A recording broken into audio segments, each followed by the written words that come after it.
आप सो के उठे ना तो आप, मैं इस तरह करती हूँ, मुझे बहुत थकावट फील होती है, इवन नेक नहीं ऐसे ऐसे की जा रही होती, और सम टाइम तो एक्चुअली ऐसे होता है कि सो के उठो तो आप थके हुए फील कर रहे होते हो, हालांकि आप प्रॉपर अगर टाइम से सो गए हैं, आपको बहुत फ्रेश उठना चाहिए, बट पता नहीं क्यों ऐसे होता है। तो क्या करना चाहिए, क्यों ऐसा महसूस होता है? अच्छा देखिए, ये बात हमने हर वीडियो में की है, हाँ। लेकिन ये बड़ी इंपॉर्टेंट है कि हर बार डिस्कस हो, और थैंक यू आपने ये क्वेश्चन पूछा है। देखिए 4 से 5 मेन रीजंस होती हैं। या तो आप खाना लेट खा के सोती हैं, तो वो डाइजेस्ट नहीं होता, सारी रात आपकी बॉडी उसके ब्रेक डाउन में लगी रहती है, और इसीलिए आप सुबह उठते हैं तो वो ऑर्गन्स आपके रेस्ट पे नहीं थे, तो आप टायर्ड फील कर रहे होते हैं। नंबर 2, आपके आयरन लेवल्स लो रहते हैं, तो इस वजह से आपको मॉर्निंग सिकनेस या मॉर्निंग स्टिफनेस बॉडी के अंदर रहती है।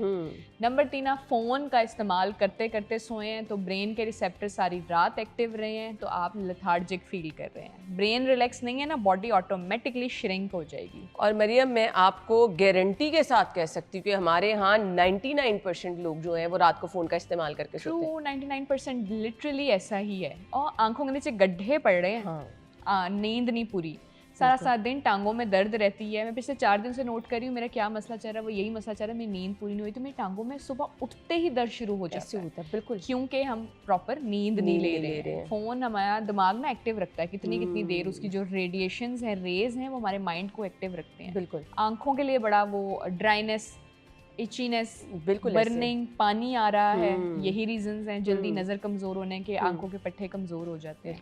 अच्छा जी, उसके अलावा चौथी रीज़न हो सकती है आपका पिल्लो ठीक नहीं है। आपकी सर्वाइकल उसने होल्ड नहीं की हुई थी, नेक होल्ड नहीं थी, नेक हैंगिंग में थी, तो इसी वजह से आप सुबह उठे हैं तो ये इस पोजीशन में रहा है या वो इसमें रहा है, तो वो बेचारी लटकी रही है बीच में, तो अब वो उसने सारे मसल्स ना उसको बचाने के लिए, ये बहुत सेंसिटिव एरिया है। अच्छा। ठीक है, इट होल्ड्स योर स्कल, ये आपकी बेस है। तो बेस ही जब हैंगिंग में रही है, तो वो ना हम इस पे एग्रेसिव नहीं करते। पेशेंट आके कहेगा ना कि मुझे सॉफ्ट टिश्यू मोबिलाइजेशन करानी है, कुछ भी एग्रेसिव इस पे करें कि मेरे ये नॉट्स खुल जाए, मैं टायर्ड फील कर रहा हूँ, और उस पर कुछ भी करेंगे वो और पेन में जाएगा, क्योंकि ये चीज़ बहुत सेंसिटिव है। तो सारी बॉडी के मसल्स इसको प्रोटेक्ट करने के लिए यूँ श्रिंक हो जाते हैं, तो इसीलिए वो बेचारी सारी रात हैंगिंग में रही, तो उसको बचाने के लिए सराउंडिंग पट्टे जो है उसने उसको कवर कर लिया। वो कॉन्ट्रैक्ट रहते रहते रहते आप हाथ लगाओ तो फिर नॉट्स बने होते हैं। बिल्कुल ऐसे ही, गांठें जब पेशेंट हमारे पास वाकई बहुत सारे लोग घर में, मेरी दादी अक्सर ना कभी कोई ऑयल लगाना तो उन्होंने कहना यहाँ पे ना ऐसे जैसे गांठ सी बनी हुई है, लंप्स, बाकायदा आपको महसूस होती है वो नॉट्स बनी हुई। तो ये 4 से 5 रीजंस हैं। पिल्लो चेंज करें, पिल्लो कंफर्टेबल हो, ये कोई रॉकेट साइंस नहीं है कि भाई नरम लेना है, सख्त लेना है, आपको जिस पे कंफर्टेबली नींद आती है, जिस पोस्चर में आती है, ये जो हम बिल्कुल रिकमेंडेड नहीं है कि बहुत सॉफ्ट होना चाहिए, बहुत सख्त होना चाहिए, आपके मुताबिक होना चाहिए। रुई के भी हैं, पॉलिस्टर के भी हैं, आपको जो सूट कर रहा है, जिससे आप कंफर्टेबल सो रहे हैं। बिल्कुल। अब वो पॉलिस्टर के आ गए हैं, डक फेदर के आ गए हैं, जितने अच्छे पिल्लो आप ले सकते हैं, मेमोरी पिल्लोज आ गए हैं, जेल पैडेड आ गए हैं, तो वो आपने सिर्फ अपने मुताबिक देखना है जिसमें नींद आपको कंफर्टेबल है। बिल्कुल ऐसे ही है ये, क्योंकि सबसे एक मेन रीज़न ये होती है कि आपको अगर सुबह उठ के नेक में पेन हो रही है तो आपका पिल्लो जो है वो इशू कर रहे होते हैं। अगर आपको ये नेक में स्टिफनेस फील हो रही है सुबह उठ के, या आपको लग रहा है कि आप थकावट फील कर रहे हैं, कुछ बैठे बैठे एक्सरसाइज आप कर सकते हैं जो थोड़ा सा आपको बेहतर फील कराए। बिल्कुल ऐसे ही है। देखें, मैं बैठी हुई हूँ, मैंने अपने शोल्डर को पीछे की तरफ पुश किया और इधर से अपनी सर्वाइकल को होल्ड किया, ये स्ट्रेच बहुत जोर से करना है, बिल्कुल लाइट सा। आप इसको सर को होल्ड करें और इसको बैकवर्ड की तरफ पुश करें। इसी तरह से आप इधर से इसको होल्ड करें और इसको बैक पुश करें बैठे बैठे।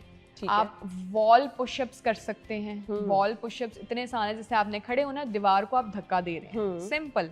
आपको फील होगा, चलो ना करो, ये बैठे बैठे आप ये एक्सरसाइज करो। ये देखिए, आपके जो पीछे विंग्स हैं, स्कैपुलास हैं, जो ये बने हुए हैं, शोल्डर ब्लेड्स जिनको बोलते हैं, वो आपस में मिले, सही वो स्ट्रेच करेंगे, उससे आपकी नेक के मसल्स रिलैक्स होंगे, ऑटोमेटिकली आपको फील होगा एकदम सुबह सुबह उठते ये फिर बैठे बैठे ये शोल्डर स्ट्रेच कर लिया। ठीक है, इसमें कोई मुश्किल नहीं है। ये ये आप सुबह सुबह उठ के करें, बेसिक स्ट्रेचिंग्स उठते। चलो ये सारा कुछ नहीं करना, लेटे हुए हैं ना तकिए पे, उठेंगे ना वहाँ से, तो लेटे लेटे ही पहले पीछे तकिए को जरा सर से जोड़ दिया, आहिस्ता आहिस्ता।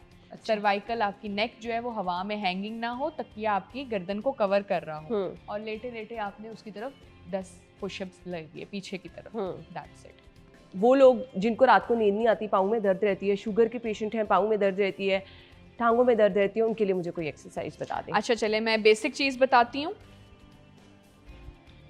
अगर आप डायबिटिक पेशेंट्स हैं, अगर आपकी रात में टांगों में बेचैनी रहती है, अगर आपको दिन में एक्सरसाइज या चलने फिरने का मौका नहीं मिलता है, अना ये आपके लिए भी है, आप ये कर सकती हैं।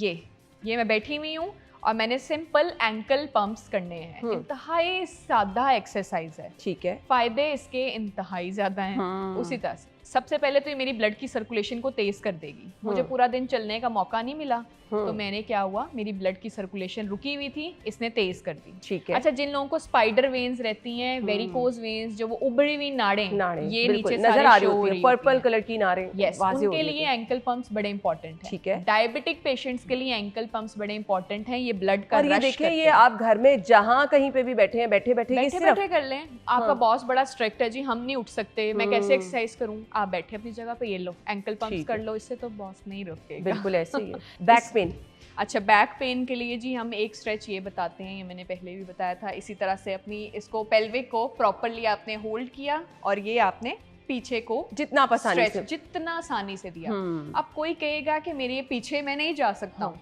ठीक है, एक स्ट्रेच हम देते हैं जी, आपने आगे झुक के पाँव को हाथ लगाना, ठीक है, ठीक है। अब बहुत सारे लोग नहीं कर पाएंगे, हैमस्ट्रिंग्स टाइट हैं, हैमस्ट्रिंग्स के लिए आपने अलग एक्सरसाइजेज हैं। हर एक्सरसाइज हर बंदे के लिए नहीं है, ठीक है, हैमस्ट्रिंग के लिए अलग एक्सरसाइज होती है।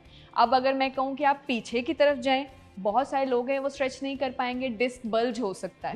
दो तरीके से डिस्क बल्ज चेक किया जाता है, आगे जाने में तकलीफ है तो स्पाइन खराब है, पीछे जाने में तकलीफ है तो दूसरा मसला हो सकता है। ठीक है, तो ये दो डिफरेंट चीजें हैं, लेकिन ये दोनों स्ट्रेच आपकी बैक के लिए हैं। फिर ब्रिजिंग तो हमने बड़ी दफा बताई है जी, आपने सीधा लेटना है, कोहनियों पे वजन ढालें और कमर को लिफ्ट करें। ठीक है, तो ये तो बेहतरीन है ही है। ठीक हो गया।